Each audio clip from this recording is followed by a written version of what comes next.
Assalamualaikum warahmatullahi wabarakatuh. Kali ini saya akan membahas tentang diagram pengolahan air. Sebuah paket teknologi pengolahan air biasanya digambarkan dalam bentuk sebuah diagram yang namanya diagram pengolahan air. Kembali ke prinsip yang telah kita pahami bersama, yaitu apakah teknologi pengolahan air itu pada intinya pengolahan air bagaimanapun juga akan selalu kembali kepada bagaimana kualitas bahan baku, kemudian bagaimana kualitas produk yang diharapkan. Oleh karena itu maka kita harus paham betul kualitas bahan baku dan kita paham betul tujuan penggunaan dari produk yang telah diolah. Yang jadi intinya kemudian dari bahan baku dan produk ini akan menentukan apakah teknologi pengolahan yang digunakan. Nah, teknologi pengolahan yang digunakan ini ada dua, yaitu satuan proses dan satuan operasi. Jadi semua satuan teknologi bisa dibagi dalam dua kelompok, yaitu satuan proses dan satuan operasi. Satuan proses adalah satuan teknologi di mana di dalamnya melibatkan reaksi kimia. Satuan operasi adalah satuan teknologi di mana di dalamnya tidak ada reaksi kimia. Satu contoh satuan proses adalah koagulasi, precipitasi, aerasi, desinfeksi, ion exchange, dan lain-lain masih banyak. Kemudian satuan operasi ada mixing, sedimentasi, filtrasi, adsorpsi, flokulasi, deaerasi, dan lain-lain masih banyak berbagai jenis satuan teknologi yang masuk pada satuan proses dan satuan operasi. Kemudian gabungan dari satuan proses dan satuan operasi ini maka membentuk sebuah paket teknologi pengolahan air yang dituliskan dalam bentuk diagram pengolahan air. Contoh yang sangat sederhana, misalkan saja kita akan mengolah air sumur menjadi air minum. Kita memiliki air sumur, kemudian ingin menjadi air minum, kemudian bagaimana teknologi pengolahannya, maka kita pahami apa itu air sumur, kita pahami air minum. Yang paling penting apa kualitas air sumur, kemudian adalah ternyata yang paling penting adalah kuman. Selanjutnya kemudian apa spesifikasi dari air minum yang sangat penting, yaitu harus bebas kuman. Sehingga kemudian apa teknologi pengolahannya, ya teknologi penghilangan kuman supaya bebas kuman. Apa teknologinya? Namanya adalah desinfeksi, yaitu pembunuhan kuman. Ini contoh sederhana bagaimana mengolah air sumur menjadi air minum. Sehingga kemudian kalau kita buat bentuk diagram maka cukup demikian. Bahan baku kemudian masuk pada satuan teknologi yang namanya desinfeksi, kemudian menghasilkan produk air minum. Baik.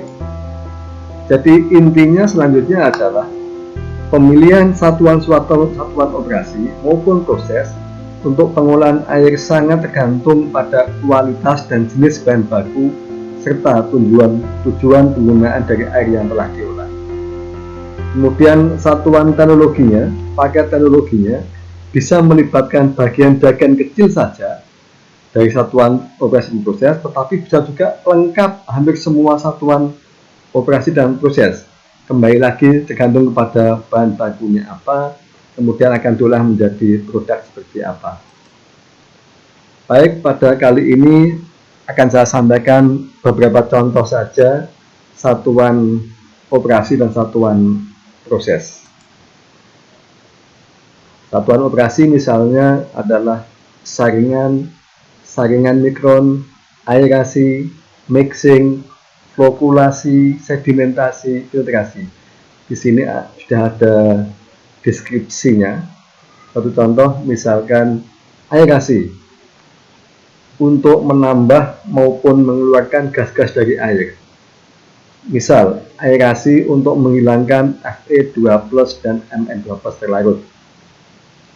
Contoh yang lain misalkan mixing, untuk mencampur bahan-bahan kimia dan gas-gas yang diperlukan untuk pengolahan.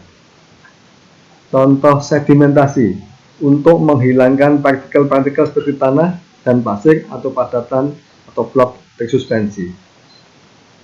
Filtrasi untuk menyaring padatan yang masih tersisa setelah pengendapan atau sedimentasi. Satuan proses beberapa contoh saja. Koagulasi, proses penambahan bahan-bahan kimia untuk membentuk gumpalan atau vlog yang selanjutnya dipisahkan dengan proses flokulasi. Jadi proses koagulasi itu adalah masuk satuan proses, kemudian flokulasi masuk pada satuan operasi. Sebab flokulasi tanpa melibatkan bahan kimia. Disinfeksi digunakan untuk mematikan bakteri patogen yang ada dalam air. Mengapa disebut dengan satuan proses? Dalam konteks ini nampaknya disinfeksi misalkan saja menggunakan kaplurit, CaOCl2 dan lain sebagainya sebagai bahan kimia. Presipitasi, penghilangan komponen ion terlarut seperti kalsium dan magnesium. Ini penghilangan kesadaan dengan menambahkan bahan-bahan kimia sehingga akan menimbulkan endapan. Ini presipitasi suatu contoh sering digunakan untuk penghilangan kesadaan atau disebut juga dengan softening atau pelunaan. Ion etching untuk penghilangan sebagian maupun keseluruhan kation dan anion terlarut dalam air menggunakan teknik yang namanya ion etching. Adsorpsi untuk penghilangan senyawa-senyawa organik yang menyebabkan warna, rasa, dan bau. Jadi prinsip adsorpsi adalah penghilangan senyawa organik penyebab warna, rasa, dan bau. Oksidasi kimia untuk mengoksidasi berbagai senyawa yang ditemukan dalam air yang menyebabkan rasa, warna, kemudian juga gerak. Ya, ini secara lebih detail lagi bisa kita lihat. Jadi berbagai macam kontaminan itu kemudian apa masalah yang akan ditimbulkan, kemudian bagaimana pengolahan. Jadi kita pahami berbagai macam kontaminan yang ada, kemudian masalah yang akan timbul, kemudian bagaimana pengolahannya. Satu contoh, turbidity, kekeruhan, ini akan menyebabkan keruh, membentuk deposit pada pipa-pipa, alat-alat, ketel, dan lain-lain. Bagaimana pengolahannya? Dengan koagulasi, pengendapan, dan filtrasi contohnya. Misalkan saja hardness kesadahan, itu masalah yang ditemukan adalah membentuk skill atau gerak pada sistem penukar panas, ketel, pipa menghambat daya cuci dengan sabun. Bagaimana pengolahannya? Pelunaan, distilasi, pengolahan internal, dan sebagainya. Ini beberapa contoh ada di sini, berbagai macam kontaminannya, kemudian bagaimana apa risiko yang akan dibentuk, kemudian bagaimana metode pengolahannya. Baik, ini selanjutnya beberapa contoh saja filosofi dari masing-masing satuan alat. Yang pertama misalkan adalah sedimentasi. Sedimentasi secara filosofis adalah memisahkan padatan mengendap.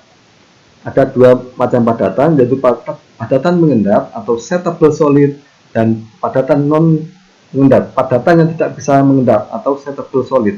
Maka kalau mau dipisahkan dengan sedimentasi, maka padatannya harus padatan yang settable atau yang bisa mengendap.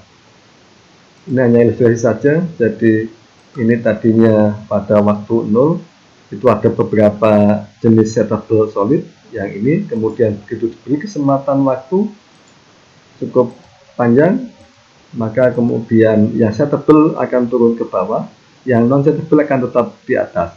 Kemudian pada waktu lebih lama lagi, maka selanjutnya yang settable akan mengendap di bawah, kemudian yang non settable tetap akan di fase larutan. Ini sebuah ilustrasi sedimentasi, yaitu padatan ada yang settable yang mengendap dan padatan yang non settable yang tidak mengendap.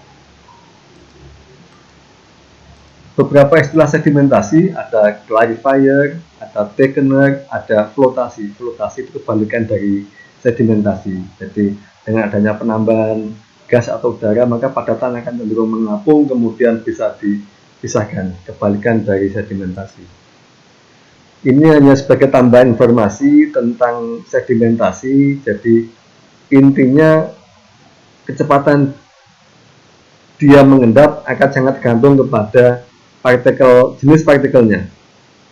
Suatu contoh, misalkan kerikil, diameternya itu 1 cm 10 mili, itu pada ketinggian 1 kaki maka akan mengendap sampai ke bawah itu 0,3 detik. Kalau diameternya 1 mm, contoh pasir kasar, itu pada ketinggian 1 kaki atau 1 feet, maka akan 3 detik.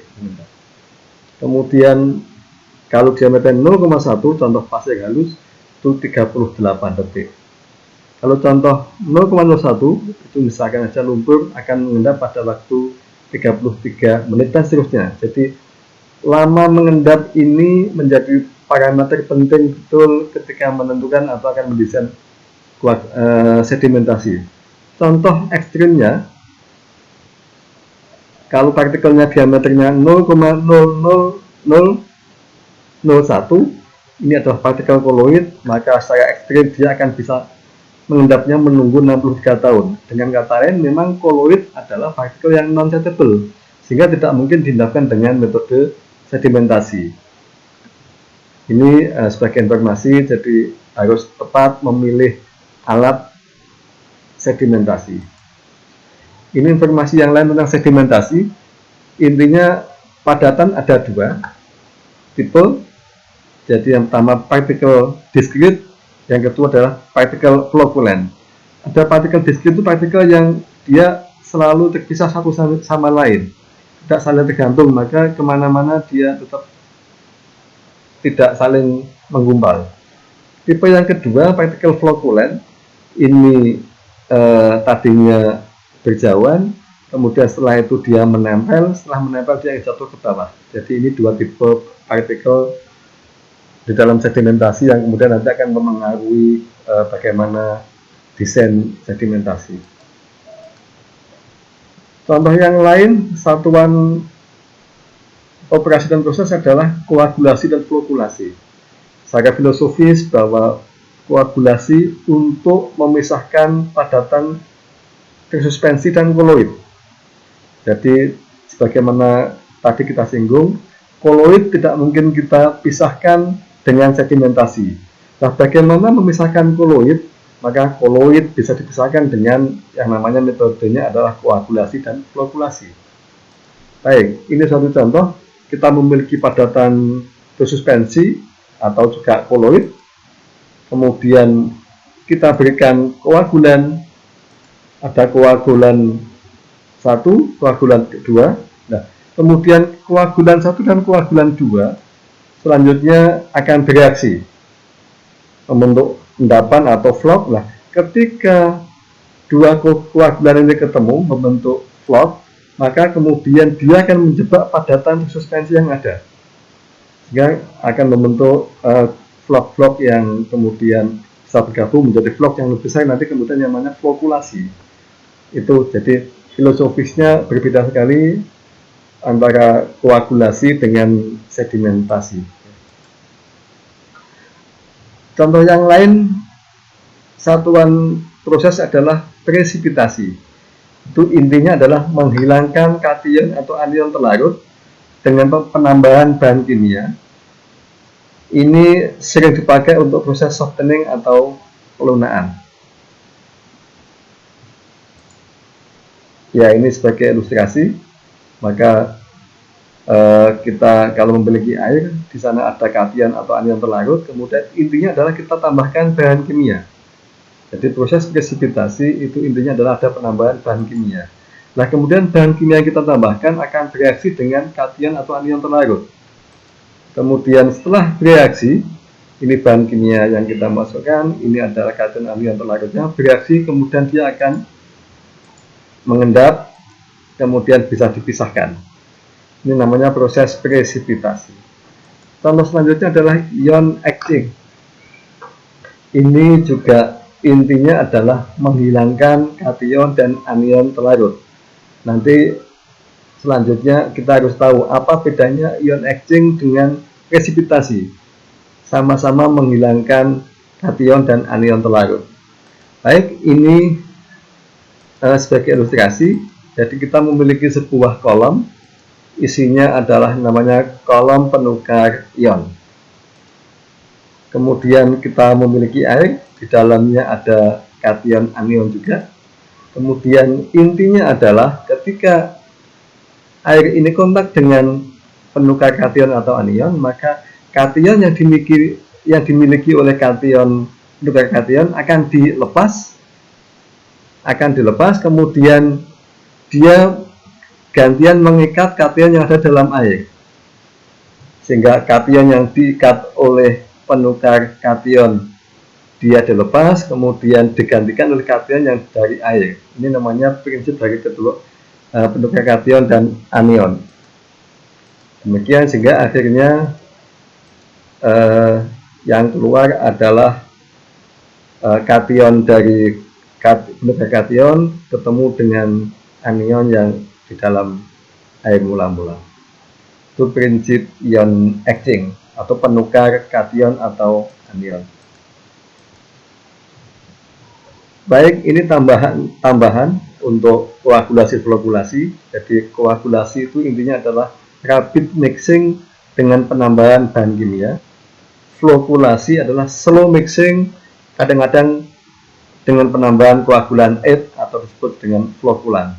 Jadi koagulasi kembali lagi penambahan bahan kimia diikuti dengan pengaduan cepat, kemudian akan menghasilkan flok-flok kecil. Nah, flok-flok kecil ini kemudian diikuti dengan slow mixing, pengaduan yang sangat lambat, namanya dengan flokkulasi. Kemudian flok-flok kecil tadi akan bergabung membentuk flok yang besar, namanya proses flokkulasi.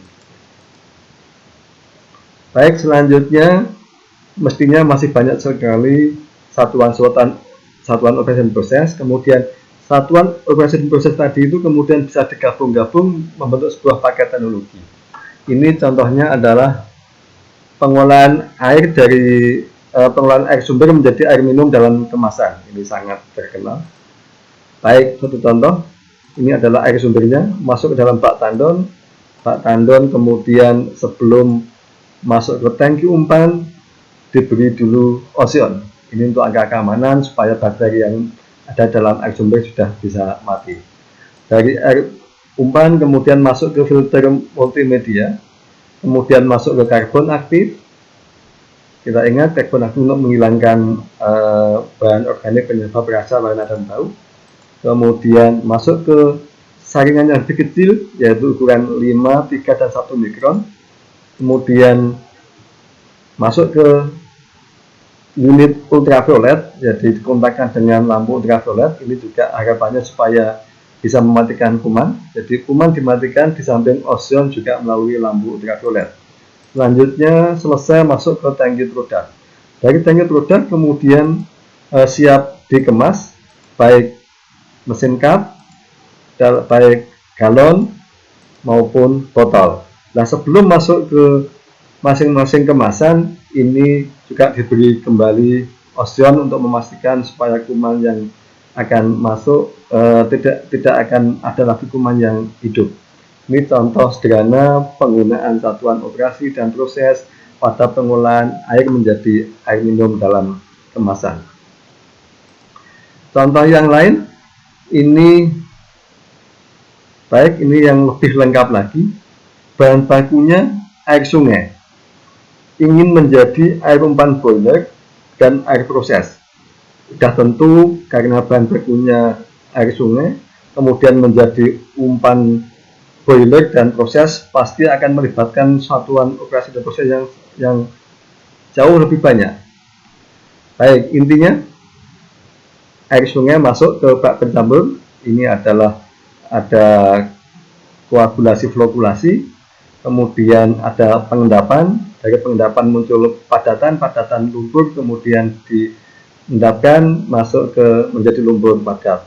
Kemudian dari clarifier ini masuk ke saringan pasir, harapannya sudah lebih jernih, kemudian masuk ke bak air yang sudah difiltrasi.